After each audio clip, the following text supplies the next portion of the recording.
Well, here we are with somebody that I truly admire. I've known this guy for a while, and I've watched him for a while. And in my line of work, I watch leaders and walk with leaders, and I've done so with Stephen Pearl. And I've watched him through some hard times. I've watched him through good times. And the most incredible thing about this man is he stays the same through both.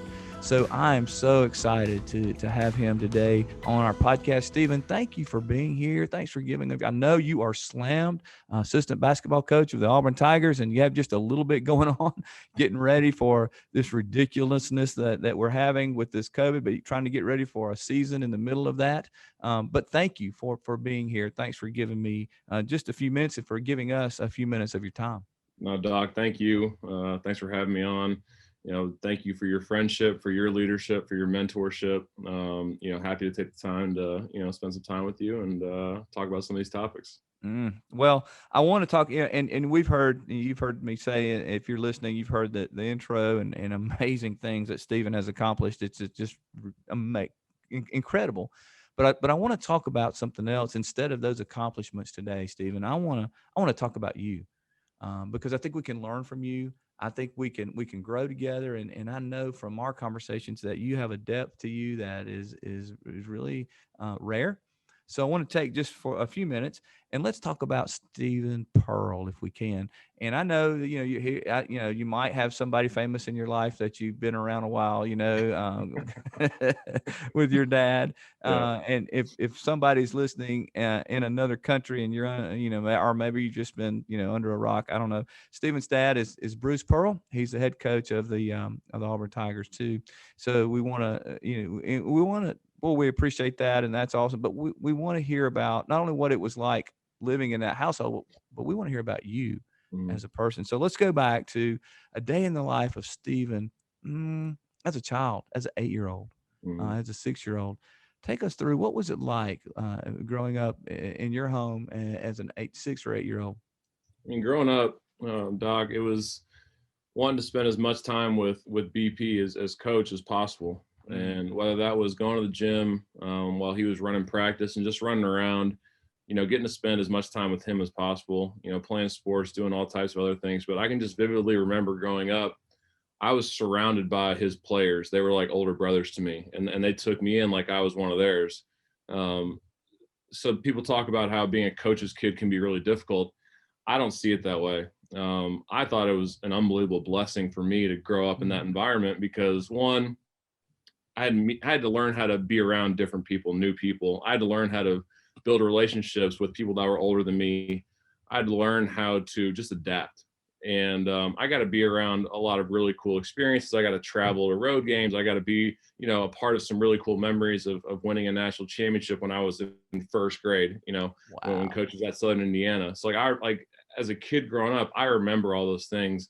So just really trying to go to the gym as much as possible, spend as much time with him, and just enjoying that process. All while not really understanding like what I was a part of, thinking Mm, that that was the norm. mm. Um, and being able to share that with my family, with my friends, it was special because it was something that also brought family together, coming to games, coming to tournaments, different things of that nature. Right. So it really was a blessing growing up, being a part of that fraternity, a part of that world. It was an incredibly unique opportunity. And what I've heard you say is that your dad allowed that. In other words, Mhm. it sounds like he welcomed you into his world. Yeah, I mean, he wanted me to be a part of it because anything you do with your family, Doc, whether it's good or bad, it's going to make it that much more special Mm, or that much more meaningful. So mm, him having me there with him as, say the water boy growing up, it was cool. He would take my sister on the road with him as well. So we all got to be a part of it. So he wanted us to be a part of that life and be a part of that journey. And I think just, going through that as a young kid, really helped me mature in different ways, as, becoming an adult as I am now. so you're there, you're traveling, you're experiencing national championships in the first grade. I mean, it's an incredible opportunity in life. But then adolescence hits, right? You Mhm. become this teenager. Walk us through what it was like being a teenager in your home. beginning to understand the reality of what coaching is, beginning to understand, you know, your dad is becoming a little bit of a celebrity, beginning to understand that your dad is having an impact on people. I think that was the coolest thing for me growing up, was seeing him impact others, and then having people come up to me and tell me how impactful he was on others. And I Mm. think that's when I started to realize that, you know, what he did was important, what he did was impactful, what he did was meaningful. And seeing him change lives, I think, kind of inspired me to have a certain personality, a certain attitude, and a certain way of being a leader. And I learned that from him. Wow. So seeing, you know, how he acted in that environment kind of helped me in many different ways, whether it was in the classroom, whether it was on the baseball field, the basketball court, the football field. Starting to understand what, you know, that responsibility was, how important it was. You know, I thought that was, you know, really cool. Growing up, you start to pick up on things a little bit differently, and you start to understand the reality of things. So you started to kind of grasp the enormity of, hey, I'm the son of one of the, in my opinion, one of the greatest basketball coaches ever. But and the reason I'm such a Bruce Pearl fan is because I think he not only talks that game, but he really walks the walk. And Mhm. you're talking about that. He walked that walk at home with you guys and teaching the responsibility of what true leadership looks like. And goodness knows we could use a bit of that in our culture today, couldn't we? And he does that. Did he, as a young man, as a teenager, was it intimidating? Did you ever feel like, hey man, this is too much, or not? Not really, because he did a really good job of separating, you know, what he did at work to when he came home. When he came home, he was dad. You I know, love it. he was dad. He, you know, would do all the things that dad would do. We'd play in the yard. We'd go play basketball. You know, he'd be in the kitchen helping mom out, cook some stuff, and you know, he did a good job of leaving that stuff behind. And then when we'd go to bed, he'd go upstairs and watch film, and then he'd be back in coach mode. So, you know, obviously he was a little intimidating, because if you know who Bruce Pearl is, you know how animated he can get on the sideline. So there was Right. that level of fear as a child, that if you ever, you know, did something wrong, or roughhouse your sister a little bit, you know, BP could come out, and so you had to be careful at times. But no, I mean, it wasn't intimidating. Growing up, you really enjoyed it more than I guess you could say it intimidated. You really don't get intimidated by it until you get to the age that I'm at now, and really understand like what's at stake here. That's right. There's a lot at stake, and it's not as, you know, as a kid, you see all the good things, all the fun stuff. You know, you don't realize the toll it takes on certain people, and how much impact there is on and off the court. And you know, you Mm. don't really realize how tough this profession is until you get to our age. But there's still a lot of great things about it. But as a kid growing up, you don't see all those things. No, you don't. I'm going to ask you about what's at stake in just a minute, because I know this is more than just about a basketball for you and a basketball Mhm. game, and it's way more than that. And I want to hear that, but I got to go back for just a minute. So Mhm. I want you to go back as a teenager and tell us. This is a little bit personal, so you can pass if you want to Yeah. pass, but tell us a time when you got, like you just got in trouble. I mean, you did something bonehead, as all teenage guys do. Walk us through what that was like in BP's house.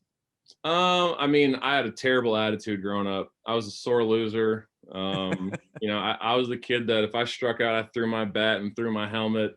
And, you know, if I missed a shot, you know, I got upset. And I just remember multiple times growing up, you know, I would do something and I would immediately catch myself, and I'd look over and see him, and he would just be looking at me with those eyes. And I was like, oh, crap, here we go.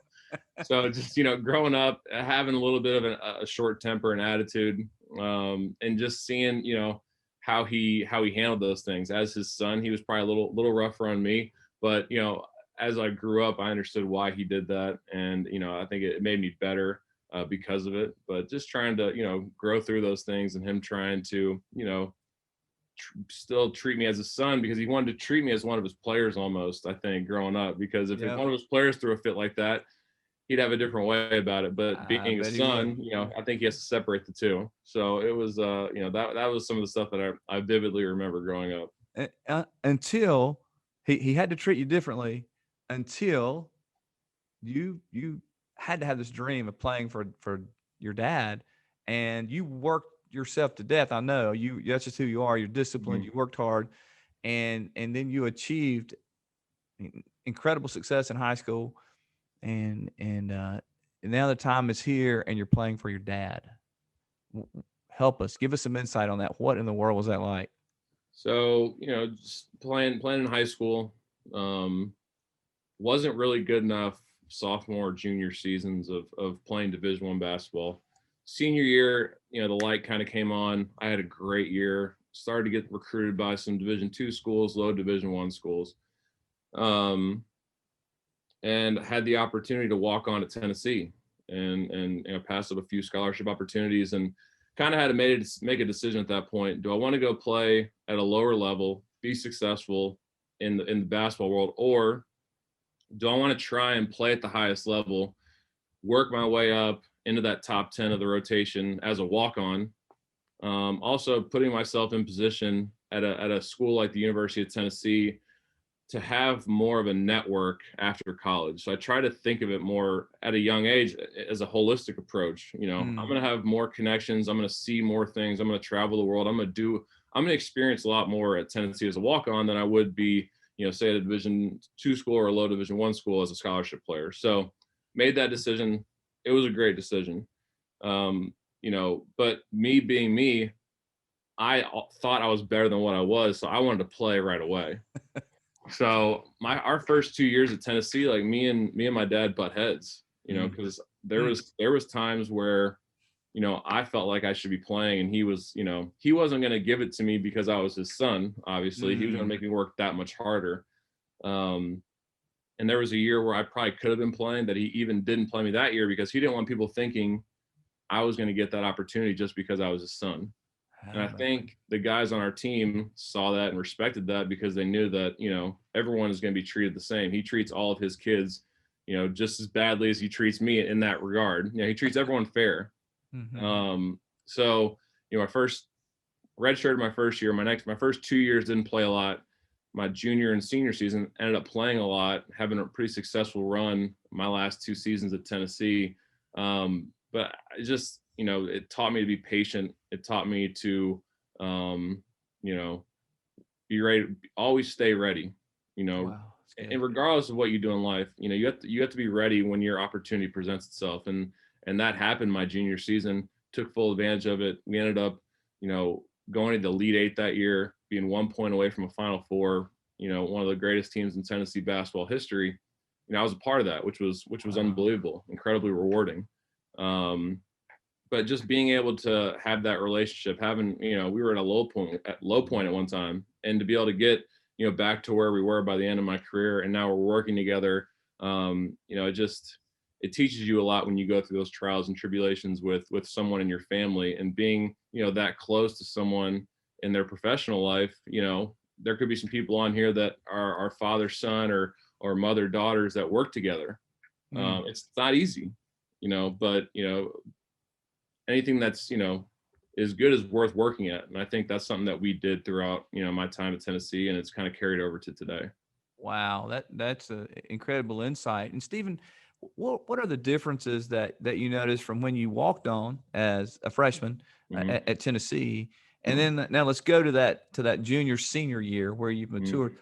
Talk to us about how that relationship with your dad, how did it develop during that time as you had to get used to this player-son relationship? I think it took me growing up and him staying patient with me. I had to realize that I was being a little ridiculous at times in my expectations, but also understand that he had a job to do, and he had to separate, me being his son and me being his, one of his players. So it took some time for me to kind of, figure that out. I understood what it was from day one, but I also thought if I was head and head with somebody, I could have gotten the nod because I was his son. That wasn't the case.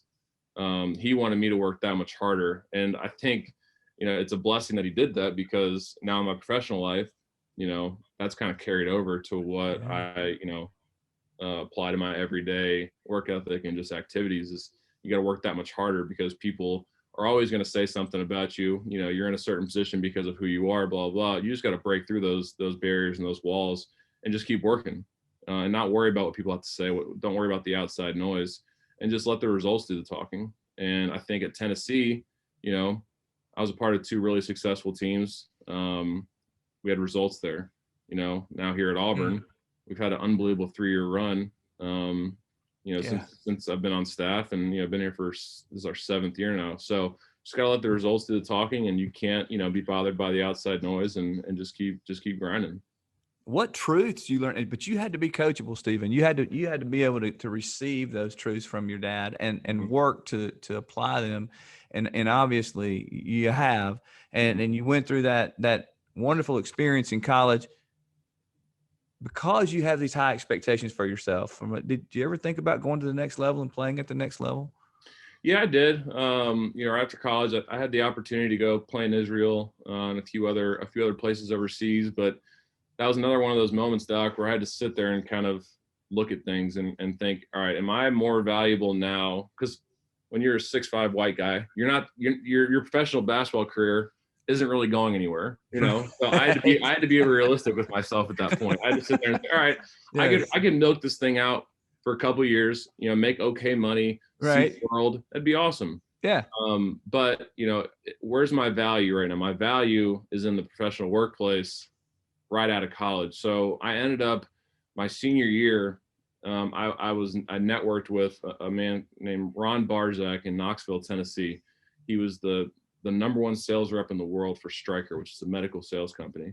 Yeah. And Ron, we got beat in the NCAA tournament, and Ron called me and said, "Hey, this position's available, but you have 2 weeks to decide." And I was in grad school at the time, so I dropped out of grad school and I started working at Stryker. Wow. Yeah, so I worked at Stryker, did medical sales with him for about 3.5 years, learned a ton. So I actually got out of basketball for some time after college, just because I needed a reset. Was kind of burned out a little bit at that point, because it was basketball nonstop for the first 22 years of my life.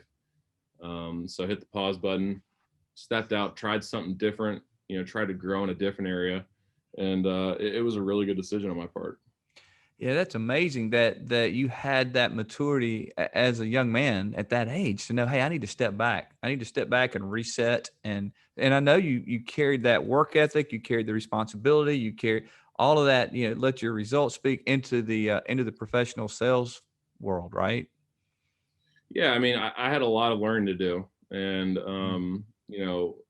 it was a different world for me. It was something I'd never really tried before, and same thing with Ron when I was doing medical sales. We had our ups and downs, and at first, Interesting. he was not sold on me at first, and rightfully so, because I wasn't doing a great job. But it was one of those things where we got together and we talked and we figured it out. And then the next year, I had an unbelievable year, and he was a lot happier with my progress and what I was doing. So it was another one of those things where we got to a point where we had to make some decisions, we had to make some changes, and we did those things, and we, it applied, and it carried on. We had a good year my 3rd year, and then the opportunity to come down here to Auburn kind of presented itself. So that's another thing I'm sure we'll talk about, but it was a crazy couple of years.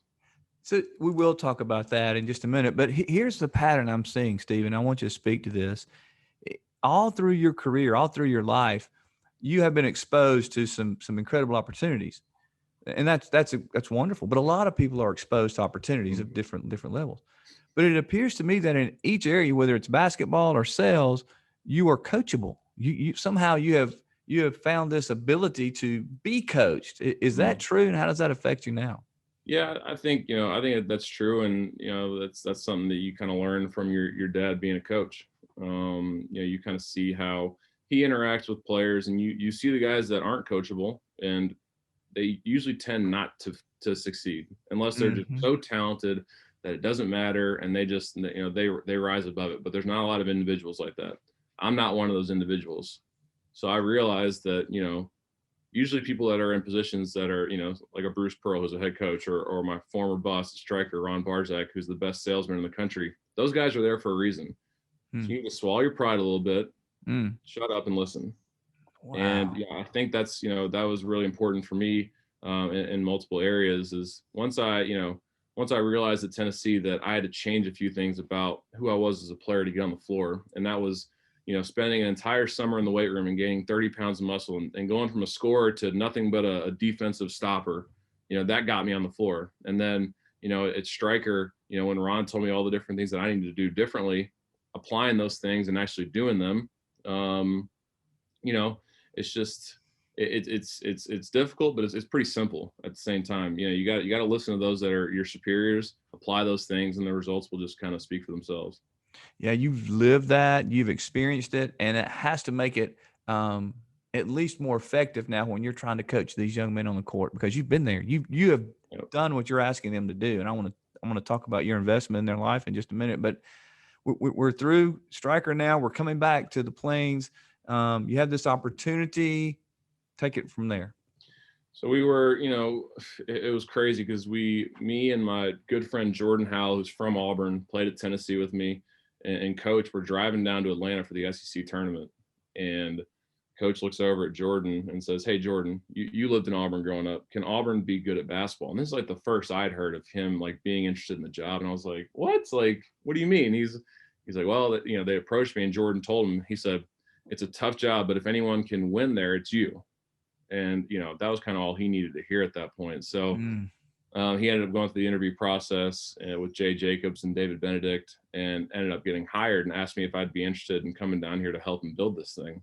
Wow. And I was 26 at the time, and I was young enough to change professions at the time and it'd be okay. So, I had a, pretty promising career in medical sales. I was looking to get in my own territory somewhere in the country and be my own rep, and decided to take a leap of faith and come down to, at the time, which was the second worst Power 5 basketball job in the country. Yes, I remember. and try and do a rebuild with my dad. And it was a unbelievable opportunity, but also a difficult one. But he coach made it seem like he really needed his family down there to help him with it, and that was a calling to me to want to come down here and work with him and try and help him get this thing turned around. So when you came, and now you're 7 years in, has the relationship, have you had some ups and downs? Have you had to kind of navigate and learn how to adjust? What's it been like those 7 years? Since we've started, it's really only gotten better. That's awesome. Working together has been a true blessing, and it's a lot different than playing for him, because while you have the same goal in both areas, when you're playing, you're trying to earn a certain spot. You're trying to get out on the floor. You're trying to play. You're trying to get more of a role. Whereas when you're in coaching, you're coaching together, you're all driving towards the same thing. Now, when you have, you'll have differences in opinion, but that's the beauty of this is, we can sit there and argue with each other, but at the end of the day, we're going to come to the same conclusion, the same end goal. And just, being obviously in my 30s now, a little more mature, we bond over a lot of different things, and we get to share a lot of commonalities, and we get to spend a lot of time together and do a lot of really cool things together.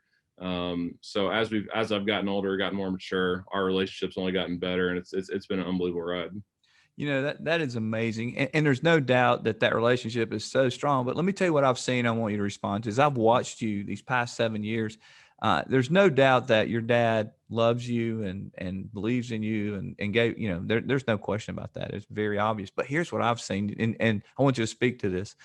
It appears to me, because there's one thing to love, and there's another thing to trust at a different level. And professionally now, that has nothing to do with the personal love. It's the professional trust as your skill as a coach has developed, has grown. And I've seen that trust that Coach Pearl has in you. I watch him, and I watch how he interacts with you, and I watch what you do, not only on the sideline, but other responsibilities. And it appears to me that the trust level has grown significantly these 7 years. Yeah. I think part of that comes with, having spent 6 years before this or 5 years before this in his system playing for him. So I have a better understanding of what we do. That's good. So that's one thing too. Obviously, being his son, he knows that I know how he operates. So one of the things that I think is one of my biggest values on the staff is I can say things to him that no one else can, because he's sometimes some of the guys on staff will come up to me and say, "Hey, you need to, like, can you put this in his ear? Because I mean, being his son, like, he's dressed me down so many times as a player that, you know, I'm not, it doesn't phase me. So like Right. if something needs to be said to him, I'm able to say it to him. Or if BP gets a little riled up, I'm able to calm him down a little bit because I can talk to him and level with him on a few things. But yeah, there is that trust there as well. And I think that's just from the amount of time we've spent together in the basketball world. So you know, it is really cool, you know, when he does come to you for certain things about, you know, decisions. But that's the cool thing about Coach, is he's like that with a lot of people. You know, if he Mm. trusts you, he's gonna ask for your opinion. There could be a manager on our staff. If he comes to Coach with something, he's gonna listen to him. And I think that's what makes Coach such a great leader. And you know, wanting to talk about him in this is just because he's always wanting to learn. You know, Mm. he's one of the Wow. best coaches in the country, and he's willing to listen to anyone at any level on our Mm. staff, as long as it makes him better and as long as it helps our team. It doesn't matter. There's no pride there. There's no ego there. You know, he doesn't think he's the greatest thing in the world. He thinks, you know, he knows he works hard, but he thinks he's got a long ways to go as far as being one of the best. And so he hates talking about himself, but Wow. he's a sponge. And I think, Wow. you know, him being that way amongst our staff has made us so successful because everyone feels like they have input. Well, what a great example! What a great example of a servant leader. You know, always learning, that Yeah. lifelong learner that he has bestowed upon you, and you've taken that, and now you're applying it. It's fun Mhm. to watch you guys. And by the way, that trust we talked about, where you've earned the right to speak into his life. You've earned the right to say some things and to confront him and to calm him. That's amazing.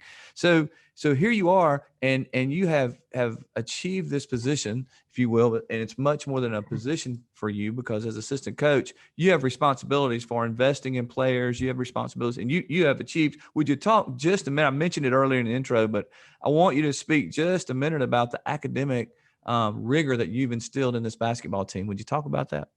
Yeah, I mean, you know, a couple of my main areas of concern are, you know, obviously on the court. You know, I do a lot of the scouting and game planning, but off the court, one of the main areas that I focus in is academics with our kids. And that's a tough job because, as you know, Doc, Auburn is a really tough school. It's a tough Yes. school to get into, and it's a tough academics. It's a tough academic school. The average ACT this year was a 30. Our kids aren't Wow. getting 30s on their ACTs. You know, Right. so you have our kids coming in there who are getting, you know, 20s, 21s, 22s on their ACTs, competing with, you know, an average of 30 in the classroom every day. So it's like, you know, if you compare it to basketball, it's like a college team playing an NBA team. You know, it's difficult.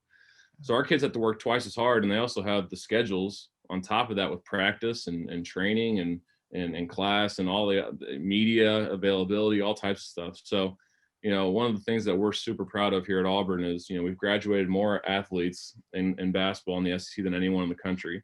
You know, we've had a Wow. perfect APR, which is academic performance rating, which is kept year by year, and that's based on progress towards degree and graduation. You know, we've had a perfect score the last 4 years. You know, Goodness we've been the gracious. top 10% of that category in all of college basketball. You know, for the last couple of years. So it's really, you know, speaks to our staff and how invested we are in our student athletes and how important it is. You know, obviously, once the basketball is done dribbling, you got to have that piece of paper, and that's one of the biggest things that our kids have kind of bought into and really held on to. And, you know, one of the most rewarding things about coaching is, you know, we're assigned to a certain number of players. While we oversee everybody, each coach gets about 3 or 4 guys. And it's just really cool on that journey to watch them. They're going to struggle, but they're also going to have some unbelievable accomplishments. And one in particular is we had a kid, Samir Dowdy, this past year, kid from Philly, tough neighborhood in Philly. You know, he came here from VCU, and he ended up graduating this year. So seeing stuff like that, seeing those kids graduate, seeing Wow. those kids get Wow. their diploma, Great. and that's cooler than any SEC championship, any Final Four, is watching those kids, you know, be the first in their family to graduate, you know, accomplish that lifelong dream of getting that diploma and then going on to play their professional basketball. So, you know, the academic piece, it really is a group effort though. While I, you know, I'm the liaison to our you know, director of academics over at the SADC, our entire staff is so bought in, and they really work their tails off to keep these kids in line, on task, and on target.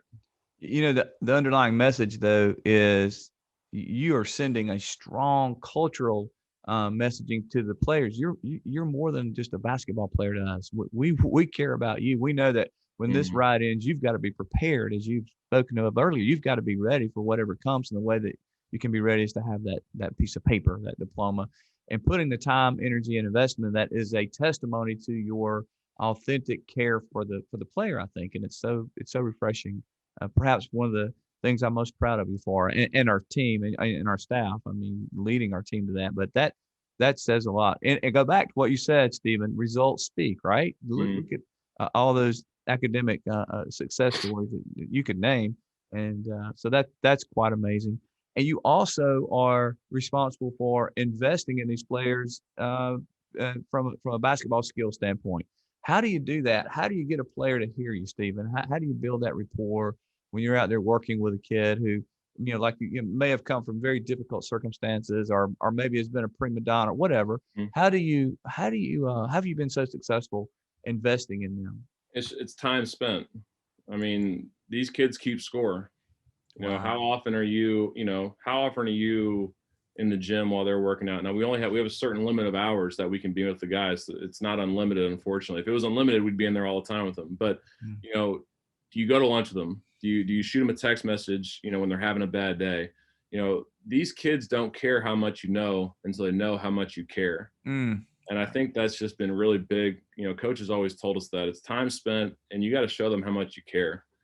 So the amount of time you spend with these kids, regardless of what it is, whether you're in the locker room just chopping it up and talking, whether you're doing workouts with them, getting extra shots with them, you know, some of the annoying things of reaching out about homework and missed assignments and like just subtle reminders. But if you're always in their ear about different things in their life, checking in on how their mom's doing, checking in on how their brother's doing, just the amount of time you spend with these guys is the most important thing. And if you do spend that time with them, you build that trust and you gain their trust.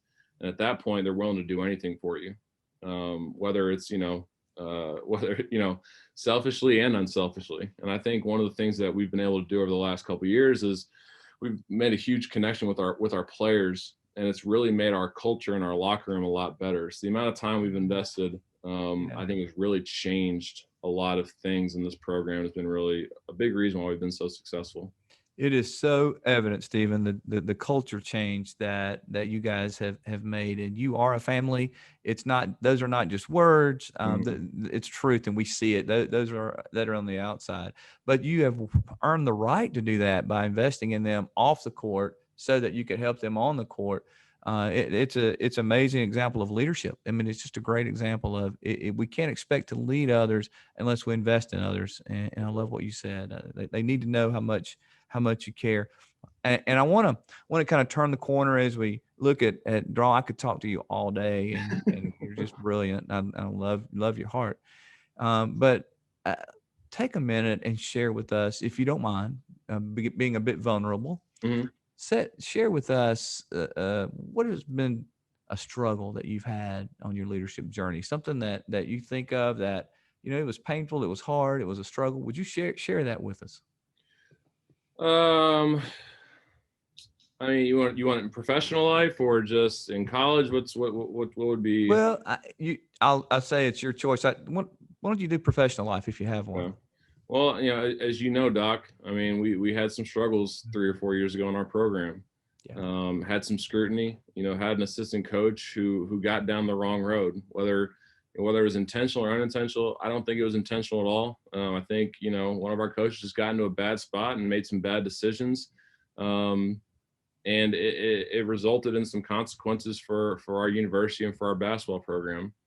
And that was a difficult time, and that was right around when me and you first started talking. Hmm. I remember it vividly. We were in Nashville at the Renaissance Hotel, Wow. and we were talking after we had just lost. We had lost to Tennessee by like 40 or something, and you were kind enough to pull me aside, and we talked, and you shed a lot of light on some really important things. And that summer we went out and we made some changes in how we recruited kids and how, but that was a big start to how we were going to change our culture, I think. Mm, But then we hit that roadblock. yep. And the national media was on us and had a lot of things to say about us, and it was just an everyday constant battle. And when you go through something like that that you've never gone through before, that no one really has ever gone through before in this profession, you have to figure out how to adapt and how to change Yeah. and how to evolve, I guess. And one of the things that we did was we decided as a unit, as a group, that we were going to keep everything in this locker room, and we were going to basically work through this entire thing as a group, as a family, as a team, and not let the outside noise get to us. So Mm. what we did while dealing with all this is we poured ourselves into these kids all day, every day, and just gave them everything we had to try and give them the experience that they deserved, that they signed up for. And I think, they saw that and they appreciated that and they loved that. And the results kind of showed. We had a really good team that year. We won 25 games. We won an SEC championship. And if we hadn't gotten, banged up at the end of the year, we could have made a serious run in the tournament without two of our best players. So dealing with that adversity and for me, it was tough because I had to watch some of my best friends on staff go through that, and I had to watch my dad go through that, and I had to deal with it, what I was dealing with. But at the end of the day, the one comfort we had were our guys, were our players. Mm. So the practice was like the best part of our day because we didn't have to deal with anything else. We just got to worry about X's and O's and hoops and scouting and getting our kids better. So we really, really poured ourselves into our kids that year. And I think that's carried over the last couple of years as far as why we've been successful, is because, regardless what's happening on the outside, whether it's happening in your personal life or in your professional life, we've just poured ourselves into our players and into our program, and our kids have taken notice of that, and they've fought for us that much harder every single year. So you turned adversity into a strength because you faced it, you walked through it, you didn't deny it, you pulled everybody together and led through it. And I watched you do that, Stephen. And it's easy to sit here and listen and think, well, that's no big deal. It was a huge deal, and your heart was broken at times, and yet you persevered. You take this very seriously. It's not just you are incredibly competitive and an incredible athlete, but you take it personally because you authentically love those players. You know what it means to them. Yeah, there's a lot more at stake than just personal gain here. You in this profession, obviously, number one, you got to think about your players, but then on top of that, like we feel our responsibility to each other, our coaching staff, our coaching staff's families, our students, our fans, our alumni. The college athletics is, in the South, it's really hard to explain because people, it impacts people. You lose a game, you lose a football game on a Saturday, that ruins your whole damn week. You know what I mean? Right. That's So right. it's like, there's certain times we'll play a game, and after the game, BP will just feel terrible because we've let down. If we had a road game and like we had a couple hundred people travel there, if we lose that game, coach feels terrible because there's a lot more at stake than just wins and losses. There's a lot of things at stake in this profession, which is what makes it so special, but also makes it so difficult. And having those moments really, really, as a leader, it really helps you, and I think it helps you grow and learn new things and mature.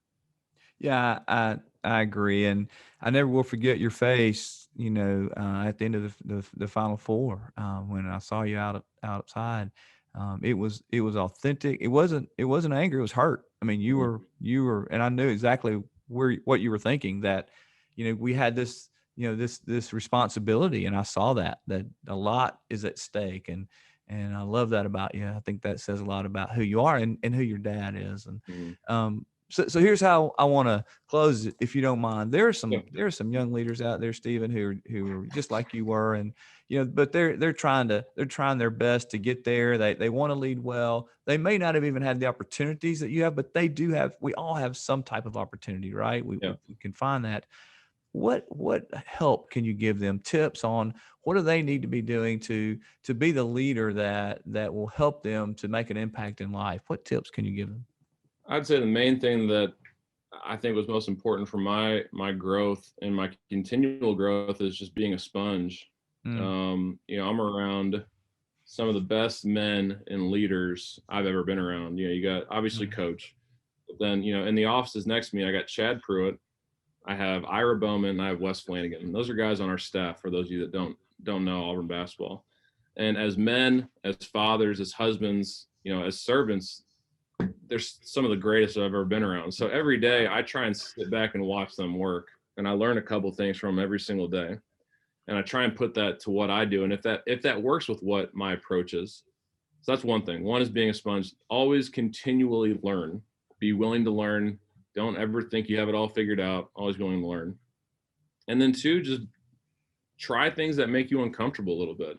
Step outside of your comfort zone. Mm. Do a few things that you wouldn't normally do, and just try them out and see if they work for because when I first started this when I first started this job, I was a little more aggressive in my approach.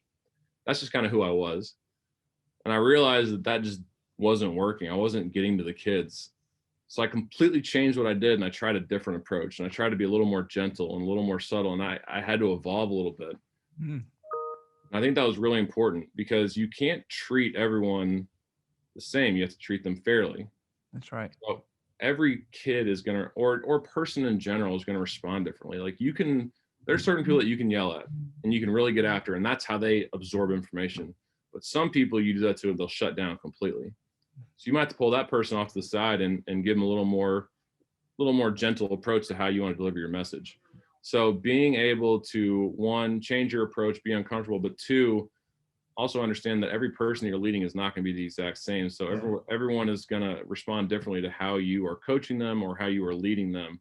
So just be cognizant of how different people react to your tactics of leadership. Those are great tips, and not only get, regardless of what age of leader, at what level of leadership that you have garnered and learned, but yet you are displaying. And Stephen Pearl, you are an amazing leader. You're incredibly gifted. You're an incredible coach. I see that, but way more important, you are a difference maker. You're leading with your head, and you're leading with your heart. You're speaking into the lives. A lot is at stake, and you know that and realize that as you invest in those around you, and I know you will continue to do that throughout your career. I am thankful you are at Auburn University as an Auburn alum and fan, but I just can't help but know in my heart, there are great things ahead of you, and who knows where. But thanks for sharing with us and investing in us. And before we go, wait a minute. There's a big thing coming, Stephen. Before we go, we'll call time out for a minute. So tell us the big event that recently happened, Stephen. So I just recently got engaged. Proposed to my girlfriend of 2.5 years. Her name's Brittany. She was living in Nashville when I met her. And about 3 months ago, finally convinced her to move down to Auburn, and popped the question shortly thereafter. And, she said yes. So that's a good thing. And, looking to get married, next year sometime once all this COVID stuff goes away. But it's been unbelievable, having that in my life, because in coaching, it's always good to share the highs and the lows with somebody. And before, I didn't have that. So having her in my life, I've been able to share the wins, the losses, the good times, the bad times, and just being able to her to be a soundboard sometimes. So it's been a true blessing. I'm happier than I've ever been in my life and in my profession. So she's just made everything so much better. So we're really excited. Well, congratulations for you, for this partner that completes you, and congratulations to her, because she's getting an incredible leader in her life as well. Thanks, Hey, Doc. Thank you for your time. I'm going to look forward to having coffee with you. We're going to get together soon, but I really appreciate you giving me some time for this podcast. You take care, and God bless you, Stephen. Thanks for your time. Doc, thank you for your friendship, your leadership, and everything you do. Thanks, my friend.